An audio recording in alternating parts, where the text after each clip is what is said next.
सोचिए, जो लोग एसआईआर के मुद्दे को कोई मुद्दा ही नहीं मानते हैं, एसआईआर पर सुप्रीम कोर्ट ने सुनवाई ही नहीं की। किसान आंदोलन पर थे, सुप्रीम कोर्ट में सुनवाई नहीं हुई।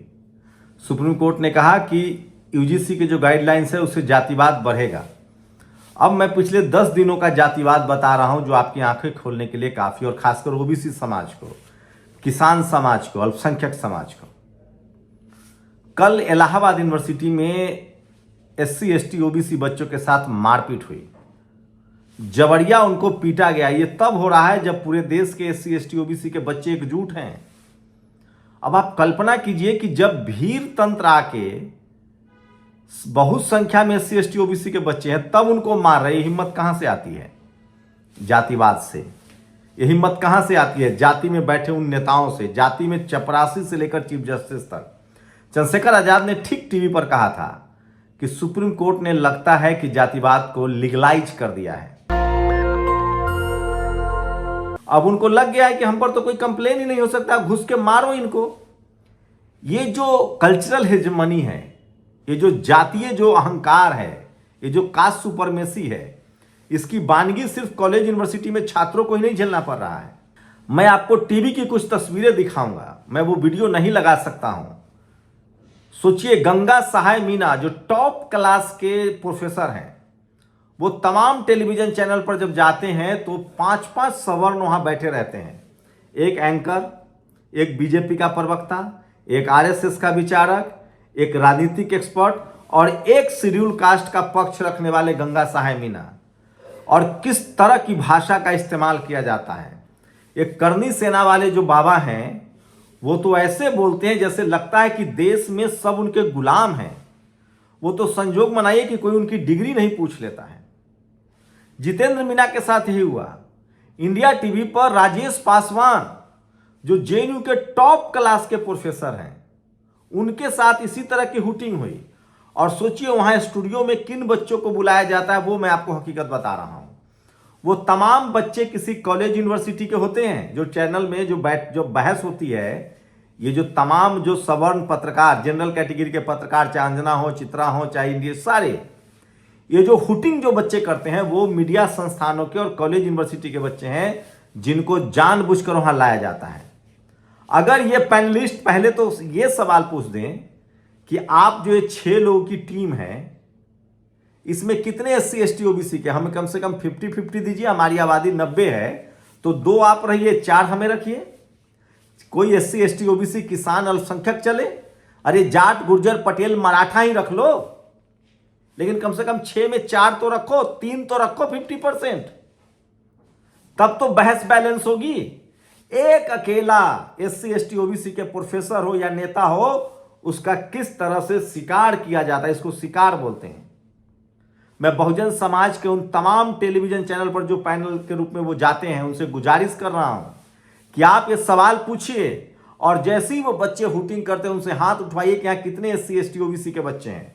और वो हाथ ना उठाए तो उनसे कहिए कि आप बदले में अंबेडकर हॉस्टल से बच्चे ले आइए, और तब जाके इस बहस को कराइए। इस देश का कोई हॉस्टल नहीं जो जातिवाद नहीं है। सोचिए, बच्चों को इलाहाबाद यूनिवर्सिटी में घुस के मारा जा रहा है। बीएचयू जो जातिवाद का गढ़ है, वहां भी अब बच्चे हिम्मत दिखा रहे हैं।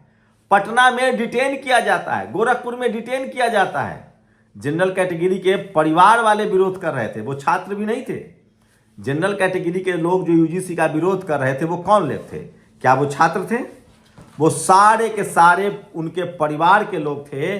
और किस तरह से गाली गलौज की भाषा हुई, जूते मारे गए। उनके वकील हों, उनके जज क्या कह रहा है, जो एससी एसटी एक्ट खत्म करूंगा, आरक्षण खत्म करूंगा, इसके लिए आंदोलन चलाऊंगा, वहां उनके घर वाले प्रदर्शन कर रहे थे। जनरल कैटेगरी के छात्र नहीं निकले थे कॉलेज यूनिवर्सिटी में, उनके गार्जियन निकले थे। यहां एससी एसटी ओबीसी के बच्चे निकल रहे हैं, उनको मारा जा रहा है। इलाहाबाद यूनिवर्सिटी के सामने है, गोरखपुर यूनिवर्सिटी में बच्चों को रोका जा रहा है। और सोचिए टीवी में क्या माहौल किया जा रहा है। इनको जातिवाद, मनुवाद और ब्राह्मणवाद में फर्क नहीं पता है। ये दरअसल शातिर लोग हैं, ये भोले लोग नहीं हैं। बहुजन समाज के जो लोग भी जाते हैं इन टीवी चैनल के पैनलों में, उनसे मेरी गुजारिश है कि आप उनसे पहला सवाल पूछिए कि कोई एंकर ला दीजिए जो Kurmi, Yadav, Kushwaha, SC ST OBC, किसान, अल्पसंख्यक, रविदास या पासवान हो। पहला सवाल। दूसरा सवाल, अगर एंकर नहीं ला सकते हैं तो कम से कम हमारी संख्या 90% है तो 50% तो पैनलिस्ट में रिप्रेजेंटेशन दो। पत्रकार बुलाना है तो SC ST बुलाओ, विश्लेषक बुलाना है तो SC ST बुलाओ, तो उतनी संख्या में लोग हैं जिनसे बात हो सकती है।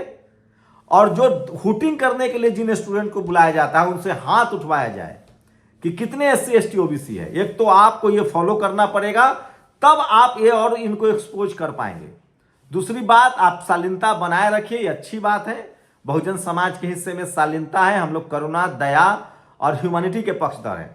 तीसरा जो सबसे बड़ा सवाल है, बहुजन समाज के जो बच्चे हैं वो शानदार तरीके से, संवैधानिक तरीके से अपनी बात कर रहे हैं। मैंने पहले दिन भी कहा था कि साहू जी महाराज, शिवाजी महाराज, सरदार पटेल, बाबा साहेब अंबेडकर और संविधान की कॉपी अपने हाथ में रखिए। जगदेव बाबू, सोनेलाल पटेल, मान्यवर कांसीराम साहब, जननायक कर्पूरी ठाकुर के हाथ में तस्वीर रखिए। ये वो लोग हैं जिन्होंने आपको संवैधानिक अधिकार दिए हैं। संविधान की प्रति बाबा साहेब की तस्वीर तो होनी ही चाहिए। सरदार पटेल, साहू जी महाराज, आरक्षण के जनक, उनकी तस्वीर तो होनी ही चाहिए। साथ ही जगदेव बाबू और जननायक कर्पूरी ठाकुर, करुणानिधि, पेरियार की तस्वीर आप अपने हाथ में रख सकते हैं। ये तस्वीरों को लेकर चलना होगा। मान्यवर कांसीराम साहब की तस्वीर आपके हाथ में हो, रामविलास पासवान जी की तस्वीरें आपके हाथ में हो, लालू प्रसाद यादव की तस्वीरें आपके हाथ में हो, सोनेलाल पटेल की तस्वीरें हाथ में हो, रामस्वरूप वर्मा की भी तस्वीर आपके हाथ में होनी चाहिए।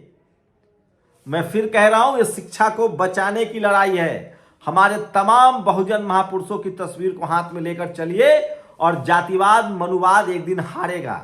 उसकी लंबी आयु नहीं है, बस शर्त इतनी है कि आप संवैधानिक दायरे में रहकर अपनी बात कहनी। और सोचिए, मीडिया का चरित्र अच्छा हुआ, सबके नकाब उतर रहे हैं।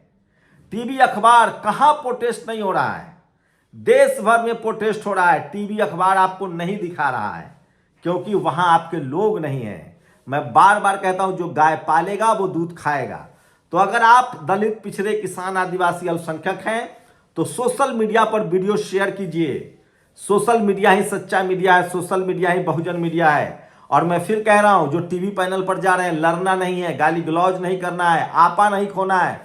इनसे लॉजिकल सवाल पूछिए कि कैसे कोई जिन पर जातिवाद का आरोप है, जिनका इतिहास है जातिवाद के, जो लाभार्थी हैं, वो कह रहे हैं कि हम जाति के नाम पर पीड़ित हैं।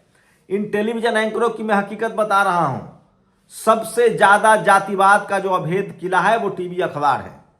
मैं बार बार इसलिए कह रहा हूं कि इस देश में जुडिशियरी में भी इक्का दुक्का SC ST OBC के लोग हैं। मीडिया में अभी भी अभेद किला बना हुआ है। और मैल्कम ने कहा था, मीडिया में वो ताकत है जो दोषी को निर्दोष और निर्दोष को दोषी साबित कर दे। इनसे 2-3 सवाल पूछिए कि एक तो पैनल में कम से कम 50-50 करो, अगर 6 हो तो 3 गैर सवर्ण, 3 जनरल और 3 SC ST OBC करो। कोई तो SC ST OBC एंकर लाओ। ये तमाम सवाल इनसे पूछे जाने चाहिए। जब तक नहीं पूछेंगे, और सोचिए कहां गए वो बाबा जो हिंदू राष्ट्र बना रहे थे, जो हिंदू एकता की बात कर रहे थे। ये सारे बाबा जनरल कैटेगरी के पक्ष में खड़े हो गए हैं, सारे के सारे। किसी भी पार्टी के जनरल के नेता जो हैं वो इस बिल के खिलाफ हैं। और ये बात SC ST OBC की लीडरशिप को भी समझनी पड़ेगी। अब समाज बहुत जागरूक हुआ है। मैं फिर कह रहा हूं, इस देश के 90% आबादी को जो भी मिला है वो संविधान बनने के बाद ही स्कूल कॉलेज पहुंचे हैं। मंडल कमीशन मिला है, SC ST एक्ट मिला है, रिजर्वेशन मिला है। हमारे पास जमीन नहीं है, व्यापार नहीं है, हमारे पास पैसे के संसाधन नहीं है। आज भी चपरासी से लेकर चीफ जस्टिस तक, media, judiciary, college, university, bureaucracy, business में हमारे लोग नहीं हैं। लेकिन एक दिन होंगे, क्योंकि ये मुल्क तभी मजबूत होगा जब इस देश की 90% आबादी को भी दरकिनार नहीं किया जाएगा। और वो चपरासी से लेकर चीफ जस्टिस तक, media, judiciary, college, university, bureaucracy, sports और सिनेमा में उनकी भागीदारी होगी। लेकिन इसके लिए धैर्य चाहिए, संवैधानिक तरीके से। और मैं इस तमाम देश के बहुजन समाज से अपील कर रहा हूं कि आप सड़कों पर नहीं आ सकते हैं, आप सड़कों पर नहीं आ सकते। हमारे बच्चे कॉलेज, यूनिवर्सिटी में संघर्ष कर रहे हैं। आप चाहते हैं कि उनकी ताकत बने तो सोशल मीडिया पर उन तमाम खबरों को शेयर कीजिए, सब्सक्राइब कीजिए, लाइक कीजिए, कमेंट कीजिए और उसको फैलाइए ताकि घर घर तक वो बात पहुंचे। शुक्रिया। दस्तक की आपसे गुजारिश है कि अगर इसको बचाना चाहते हैं तो नेशनल दस्तक को सब्सक्राइब करने के लिए रेड कलर के सब्सक्राइब बटन को दबाएं, फिर बेल आइकन की घंटी दबाएं। नेशनल दस्तक को बचाने के लिए बहुत जरूरी है कि हर खबर को शेयर करें, लाइक करें, कमेंट जरूर करें।